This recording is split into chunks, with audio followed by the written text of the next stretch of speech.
Hi everyone, welcome to the Swift Arcade. I'm your host, Jonathan Rasmussen. Welcome back as we continue our journey building the Spotify app.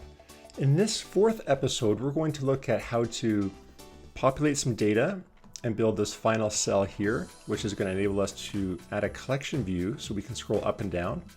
We're also going to figure out how to combine our working example here where we have these playlists going and these selections at the top.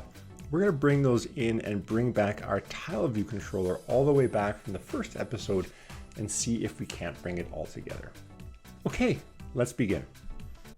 All right, so let's just quickly recap where we are. We've got our nice application on the right here, which we are able to swipe left and right. We can do this incremental scroll. Note that really cool indicator at the top moving back and forth. We can select and change our views. In order to get it working like this, there's a couple things we need to do. First, we're going to add some data to the application. I've created some fake data, which is going to populate these cells here for us, our image art and the titles of our albums and tracks. Then we're going to go into this playlist cell. This is a cell which we created, which is part of a collection view, which enables us to scroll left and right. This is a horizontal flow layout.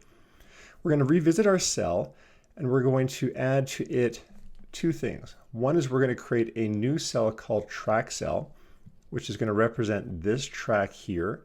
This is going to be our image, our title, and our subtitle. And then we're going to add all of our data and that into a collection view, which is going to enable us to scroll up and down in this playlist cell. So there's really two collection views going on here. One which is enabling us to go left and right, and another within the cell which enables us to go up and down. Okay, let's start with the track cell.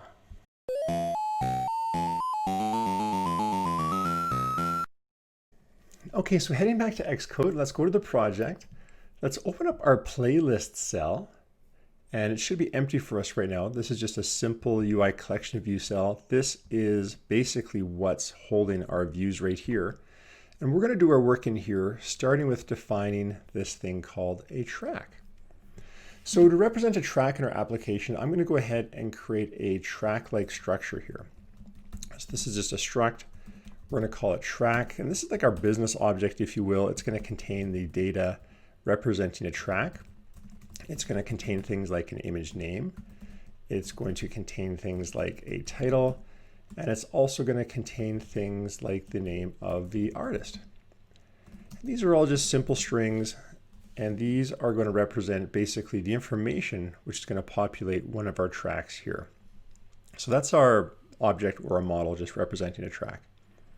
Now, in order to do this kind of work within our playlist cell, there's two things we need to do. One is we need to define a track cell, which is basically going to do this layout for us. And then we need to put all of these tracks within a collection view, which is going to scroll up and down. So let's start with the track cell, and then we'll add in the collection view after. So just continuing on down here beneath our struct here, let's create a class called TrackCell. This is going to be UICollectionViewCell, just like our other one above there. And in here, we just want to basically define this kind of a structure. So basically, we're going to have things like a couple labels and some images. This is going to be an image view for us. This is image view. And we're going to have a title label and a subtitle label. That's going to represent this guy here and this guy here. Now, when we come in here, what we need to do at some point is when we get a cell, we need to pass information into our cell so it can populate itself. So we're going to use a property here called track, which is going to be an optional. And later on, when we get our data and we pass it to the cell, this is the method we're going to call. We're going to set a track on a track cell. So we're going to pass in a track into a track cell. And this is a neat property in Swift. After you set something on a property like this, you can go did set, and you can basically unwrap, in our case, our track here, and set the properties. So we can create our image, we can set our labels, and this will really populate these controls here within our cell. So this is a simple method that enables us to do that basically. Then we're going to need to have an initializer for our cell, like we always do. So let's go ahead and create an override init frame CG rect here. We always want to call super.init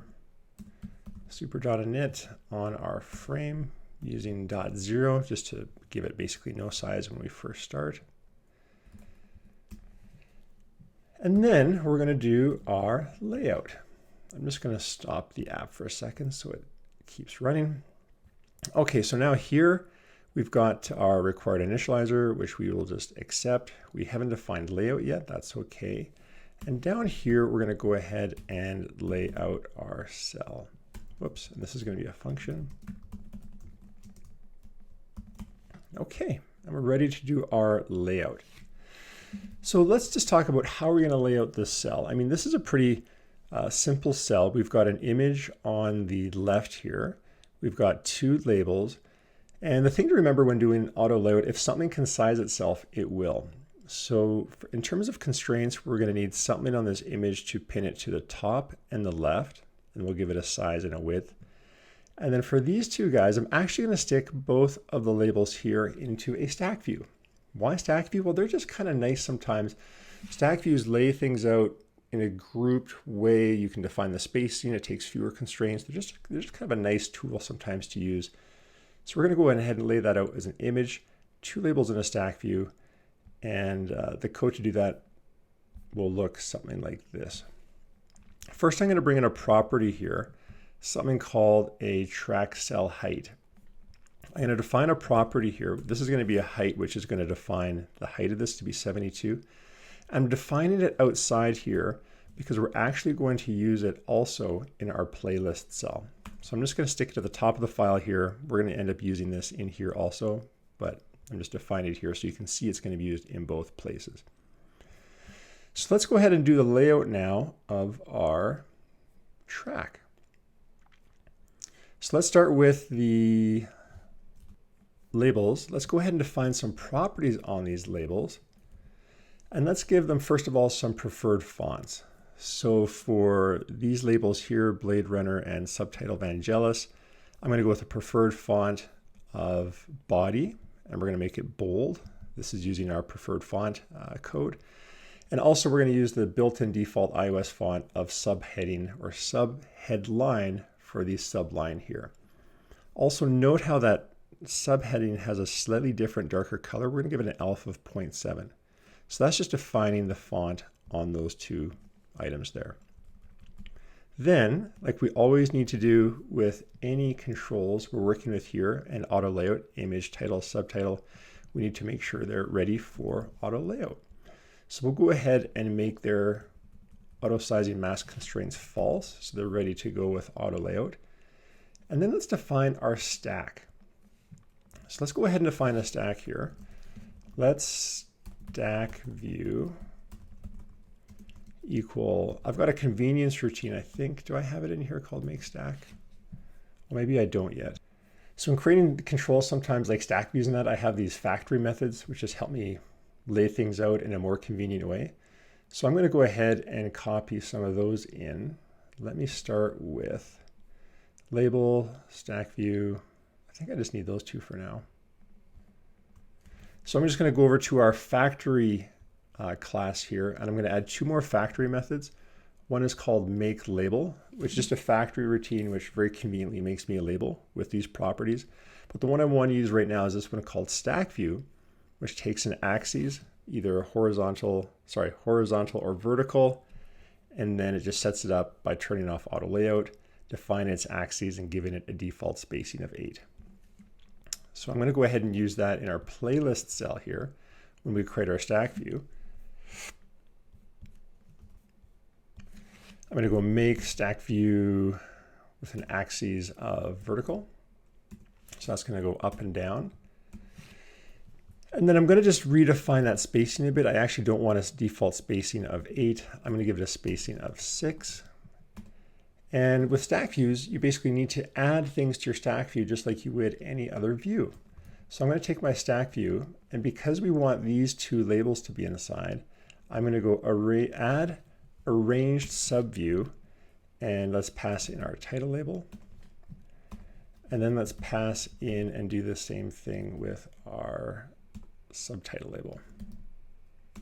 Whoops, what is that? Subtitle label. Okay, so we've defined our stack. We've got the property set up in our fonts. Next, we need to add our image view and our stack to the cell that we're working in. So here we can just go add subview, pass in our image view to get it into the view hierarchy. And then we do the same thing with our stack view. Stack view just like this. There we go. Now let's talk about layout. For this guy, we want our image to be pinned to the top and the left. So I'm going to go ahead and draw upon my handy little snippet here. I'm going to use my activate constraints array. And in here, let's just lay out this image now. So image view, I want you to be, the top anchor I want to be, I think, completely flush to the top. So I'm going to look for constraint equal to top anchor. So that's going to put it right along the very top. Then I'm going to want to put you on my leading side too, completely flush. So I can go leading anchor is also equal to leading. So there I've got the top and the leading defined. The only things now I need are to define a height and width for our image view. So let's go image view height anchor constraint is equal to, and this one I actually want to use a constant for. So where are you? Equal to constant. There we go. And now I'm going to use that variable we defined up at the top, TrackCell height. And we're going to do the same thing with our width, image view dot width constraint is going to also be equal to TrackCell height. So that's going to make it square. We're putting the same constraints on there, and that's our image. Now for our stack, we want this to be just to the, I guess, right of our image. We're also going to just float it right in the middle there in the Y. So we're just with not too many constraints, we can actually lay out our stack view like this. Let's start with that center Y axis. This is going to put it, right in the middle, centered there. And we'll add that constraint to our view just like this. Center Y anchor. Then let's go ahead and put our leading. We want our stack view to be, in this case, I'm going to give it a multiplier of 2 just to the right of that image view. So I'm going to go stack view dot leading anchor dot constraint. And this one I want to be equal to system spacing after, and it's going to be after our image view dot trailing, because the leading is going to be behind the trailing on that image view, and I'm going to give it a multiplier of 2. And let's just scroll up here so we have a little bit more space. And then the final thing we need is to put our stack views trailing constraint just over on the right here. So I'm going to bring it all the way over here and just give it a padding of a multiplier of 3. So let's just go stack view. Trailing anchor constraint is going to be equal to, oh, now this one's weird. When you're using the equal to system spacing after and before, you need to sometimes flip the ordering in order for the syntax to work out. So in this case, because it's on the trailing side, I'm actually going to start with the trailing anchor of the view itself. So I'm going to go trailing anchor dot, actually that's right, trailing anchor constraint, and I want this trailing anchor to be after our stack view. So now I can go equal to system spacing after our stack view dot trailing, and we're going to give it a multiplier of 3. So that's this constraint over here. I'm saying trailing anchor over here, I want you to be a multiplier of 3 after our stack view here. That's the way that constraint's written. So just note how those are kind of flipped. And then after that, we've basically got our cell laid out. Okay, so now that we've got our track cell, now we want to add it to our collection view, which we're going to add as part of our playlist cell here. So remember, our playlist celeries right now are just these colored screens. They don't actually contain anything. What we're going to do is we're going to add a collection view to each one of these so we can scroll up and down. And that collection view is going to use that track cell we just created here. So let's go ahead and set that up. Let's scroll up to the very top where we have our playlist cell here. And just in the interest of time, I'm going to drop in some code. Let's walk through this and just see what is happening. So we're creating this playlist cell, and inside we're going to need a couple of things. One is we're going to need something to track all of the music or tracks we're going to pass in. That's what this variable here is doing. var tracks, array of track. I'm going to pass in some data at some point, and I'm just making that an optional right now so I don't need it when I create the cell, but that's basically going to hold all the album art and name data that we're going to pass in here. Then here's where we actually create the collection view. So this is going to be a simple flow layout. It's going to go up and down. We're going to give it a minimum line spacing of 16. And again, this is a lazy var because we need access to self in here. That's why you're seeing this lazy var as opposed to just a var or a let. Use lazy var whenever you need access to the very thing you are defining, which in our case is our playlist cell. That just enables me to do that here. So we're going to create our collection view, passing in our flow layout. We're going to set it up for auto layout. Here we're going to register that track cell we just created with its ID, track cell ID, give it a nice background color, and then register ourselves as the data source and delegate. And then just return that collection view as part of this computed property. Then it's just standard constructor stuff. And our layout here is really simple.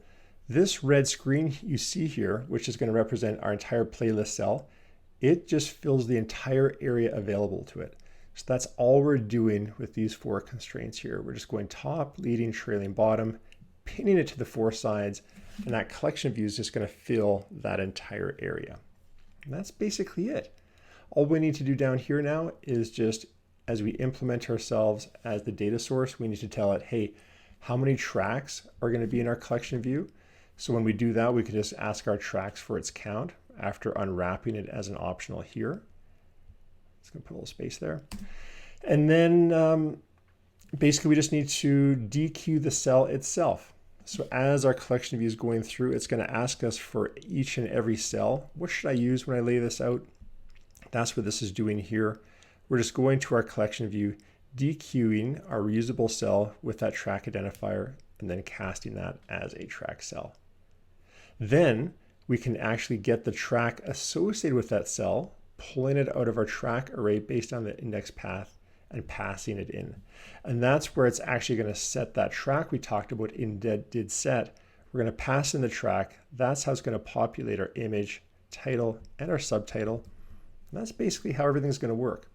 The only other thing we need to do is we need to tell this cell how big it's going to be. And we're going to make it the full width here. That's why we're going to make the size frame.width. And we're going to give it a hard-coded height of 72. That's going to be a height of the cell here.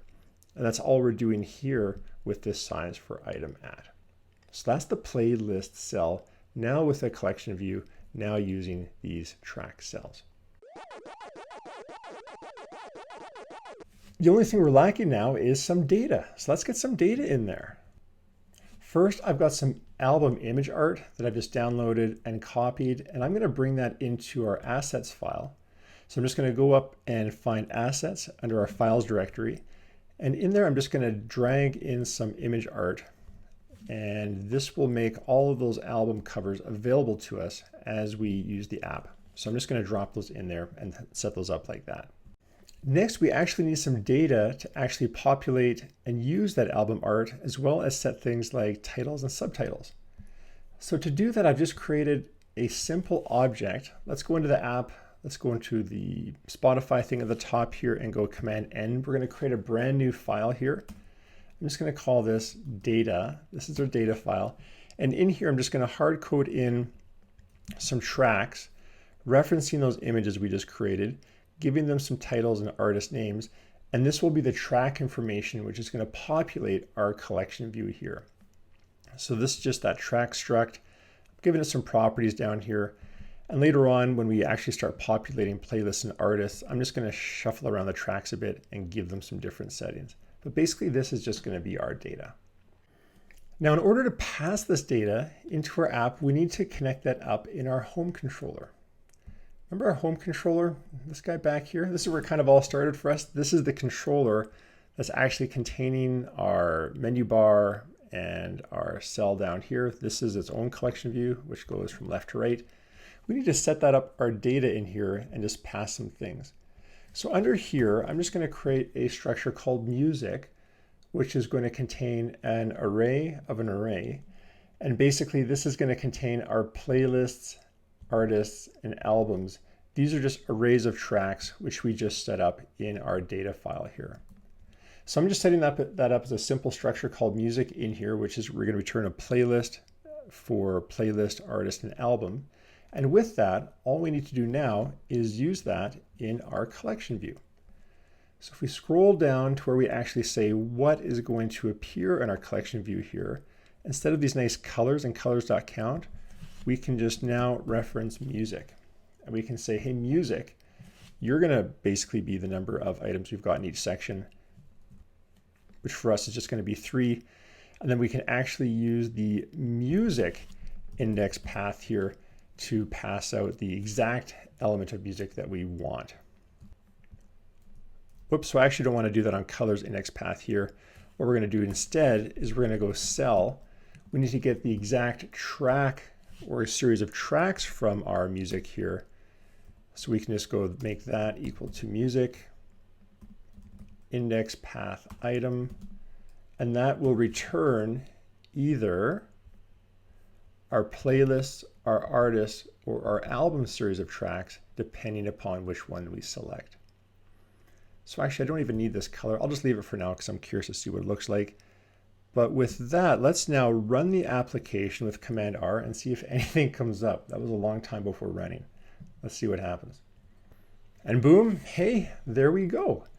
We now have data coming into our application, and if we click on artists and albums, we get slightly different data shuffled around, and our swiping still works. Wonderful, very cool, very great.